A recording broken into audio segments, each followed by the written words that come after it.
మనతో మాట్లాడడం కోసం ఆంధ్రప్రభ ఎడిటర్ వైఎస్ఆర్ శర్మ గారు మనతో పాటు ఉన్నారు. సార్ తో మాట్లాడదాం. నమస్తే సార్. నమస్తే అండి. ఆడదాం ఆంధ్ర అని చెప్పి జగన్మోహన్ రెడ్డి, ఏపీ సీఎం జగన్మోహన్ రెడ్డి ప్రారంభించడం జరిగింది. ఇది ఏ విధంగా ముందుకెళ్తుంది, ఏ విధంగా ఆంధ్రప్రదేశ్ కి దీని వల్ల ప్రయోజనాలు అనేవి ఉండే అవకాశం ఉంటుంది అంటారు సార్? అవును, ఇవాళ జగన్ గారు ఈ కార్యక్రమాన్ని గుంటూరులో నల్లపాడులో ప్రారంభించారు. ఇది ఏదో ఒక ప్రాంతానికి సంబంధించింది కాదు, విస్తృతంగా ఆంధ్రప్రదేశ్ మొత్తానికి. అంటే ఒక రకంగా చెప్పాలంటే గ్రామ స్థాయి నుంచి ప్రతి ఊళ్ళో కూడా ఈ ఆడదాం ఆంధ్ర అనే కార్యక్రమాన్ని నిర్వహిస్తున్నారు. అది కూడా ఏదో ఒక రోజు 2 రోజులు కాదు, దాదాపు 47 డేస్ ఫిక్స్ చేశారు. అంటే ఈ రోజు నుంచి ఫిబ్రవరి 10 వరకు నిర్విరామంగా జరుగుతాయి. అంటే గ్రామ స్థాయి నుంచి రాష్ట్రంలో ఉన్న వేలాది గ్రామాల్లో ఈ పండుగ జరుగుతుంది అనమాట. అంటే ఏంటి, ఈ గ్రామాల్లో ప్రతి ఊళ్ళో కూడా ఆటల పోటీలు పెడతారు. సింపుల్, దీనికి పెద్ద రాజకీయం లేదు.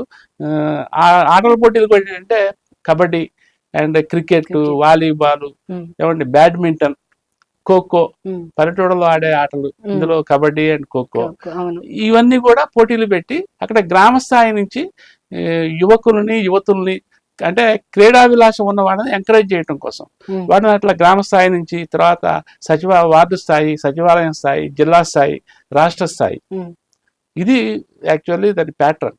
అందులో భాగంగానే ఇవాళ జగన్ గారు అక్కడ 4-5 రకాల ఆటలను ఆయనే ప్రారంభించాడు. ఆయన బహుపాత్రాభినయం చేశారు. క్రికెట్ గ్రౌండ్ లోనేమో బ్యాట్ పట్టుకొని క్రికెట్ బంతిని కొట్టి క్రికెట్ పోటీలు ప్రారంభించారు.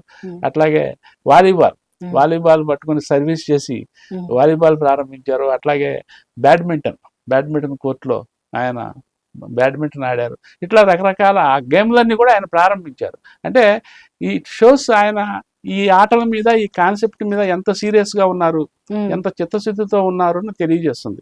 అంటే దీనివల్ల ఏమవుతుందంటే ఇది ఒక రకంగా ఇది ఆటలే కాదు, ఆరోగ్యానికి సంబంధించింది కూడా అని ఆయన చెప్తున్నారు. ఆరోగ్యానికి సంబంధించింది ఎట్లా, ఇవాళ రేపు ప్రజల జీవన సరళి మారిపోయిన తర్వాత, లైఫ్ స్టైల్ మారిపోయిన తర్వాత, ఈ బీపీలు, షుగర్లు లాంటి సమస్యలు వచ్చేసిన తర్వాత, సరైన వాకింగ్ లేక, అట్లాగే శారీరక శ్రమ లేక ఇటువంటి అనారోగ్యాలు వస్తున్నాయి. కాబట్టి గ్రామ స్థాయి నుంచి ఇటువంటి క్రీడలు కనుక మనం ప్రారంభిస్తే, ఇప్పుడు ఏదైనా ఒక ఆట ఆడాలంటే మీకు ఫిట్నెస్ ఉండాలి.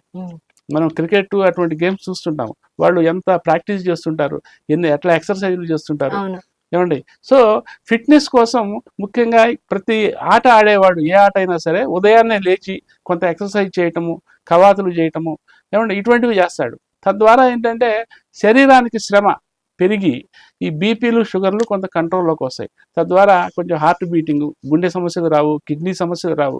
ఇదే ఇందులో ఉన్న అంతరార్థం, పరమార్థం కూడా ఆయనే చెప్తున్నారు. సో ఇది ఒక రకంగా గ్రామస్థాయి నుంచి రాష్ట్ర ప్రజలందరి ఆరోగ్యానికి సంబంధించిన విషయంగా దీన్ని మనం భావించాలి. నిజంగా కనుక ఇది సంవత్సరం జరుపుతామని ఆయన చెప్పారు. ఇది కనుక సక్సెస్ అయ్యి రాష్ట్ర స్థాయిలో అండ్ గ్రామ స్థాయిలో గనక దీని పట్ల యువత గనక ఆకర్షితులైతే డెఫినెట్గా ఈ ప్రోగ్రాము దేశంలోనే ఇది ఒక వినూత్నమైన కార్యక్రమంగా మారుతుంది. Okay sir, thank you so much sir. Thank you.